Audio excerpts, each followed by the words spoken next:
If you imagine a blonde-haired, blue-eyed girl from a mostly white community in Minnesota, you probably wouldn't guess that one day she would be wearing hijab, the Muslim head covering, and devoting her professional life to interfaith work, and yet, here I am.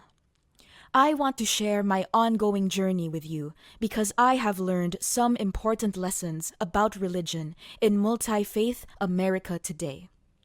I grew up as the daughter of a pastor, and I come from a lineage of religious leaders from Norway and Germany on both sides of my family. So doing religious works is in my genes growing up. I was highly involved in the Christian community. I served as a Sunday school teacher, went on mission trips, and used to sing solos in church. But as I grew older, I started questioning my faith. There were concepts in Christianity which didn't make sense to me. Over time, I left my hometown to attend college and ended up studying major religions of the world. I took an Islam class to learn about a new part of the world too. Learning about Islam or any world religion was simply an academic endeavor. But on a personal level, at that point in my life, I decided maybe it was the best choice for me.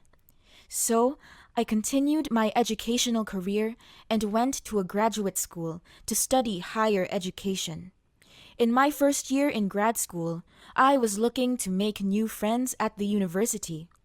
They had a large international student population, and I became friends with some Somali and Pakistani students. The level of hospitality and generosity I received from those students was amazing. And they had this inner peace and happiness that had me curious. So I decided I should look into this, long as I wanted inner peace and happiness too. It changed my whole academic paper I was working on in grad school.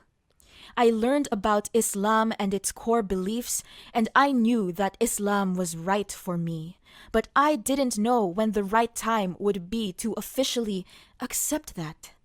At this time, I was in summer school, which is stressful, and I was going through so many struggles.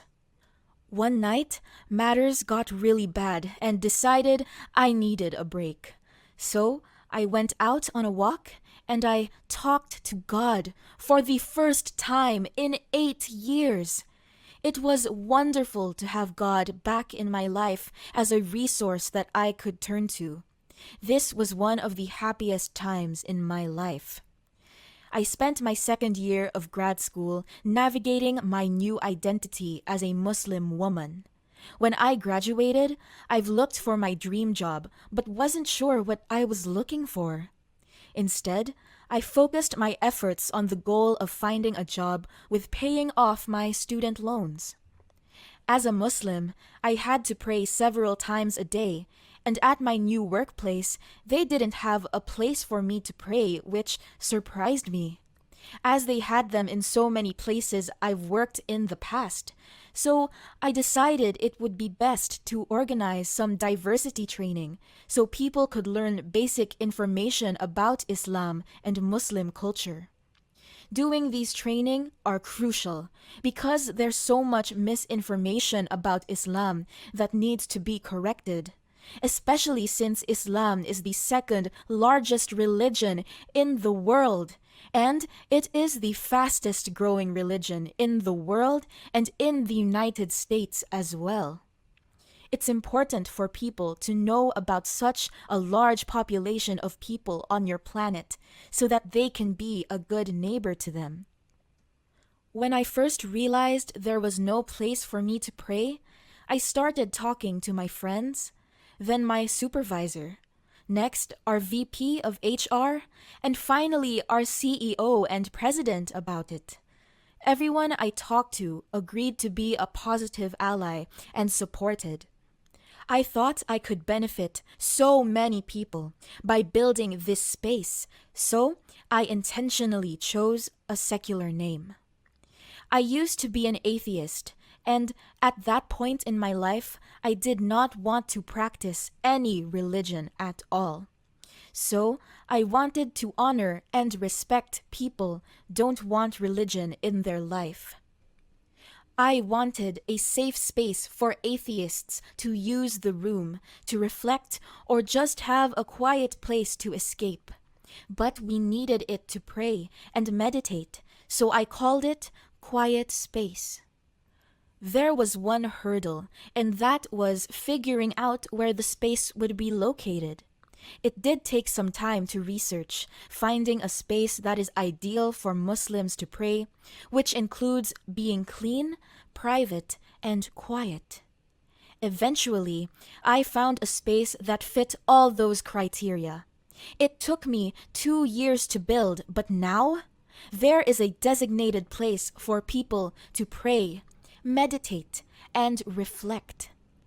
Outside of my day job, I enjoy giving speeches about Islam and Muslim culture. In the community, one big opportunity was that I gave a speech at the first women's-only masjid in the United States.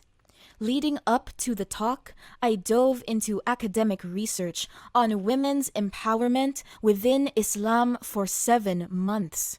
This process of learning was a reward in itself, but sharing that knowledge with the women there is the best experience of my life. Unfortunately, culture is used to limit leadership opportunities for women. This is true in a secular world as well as in religious contexts, but through my research, I found that Islam actually encourages women to be leaders. Prophet Muhammad celebrated many strong women during his time, including Khadijah and Aisha. I found my life's calling of doing multi-faith work with my unique background. I used to help people understand that Islam is a positive religion and that Muslims are normal people. With my complex identity of being a European American convert to Islam, I am a bridge between the two different communities that I'm a part of. In my role as a multi-faith leader, by building a secular multi-faith space and doing diversity trainings at my own workplace, doing my daily job of multi-faith work on a college campus, I am contributing towards religious equity in this ever-changing secular world.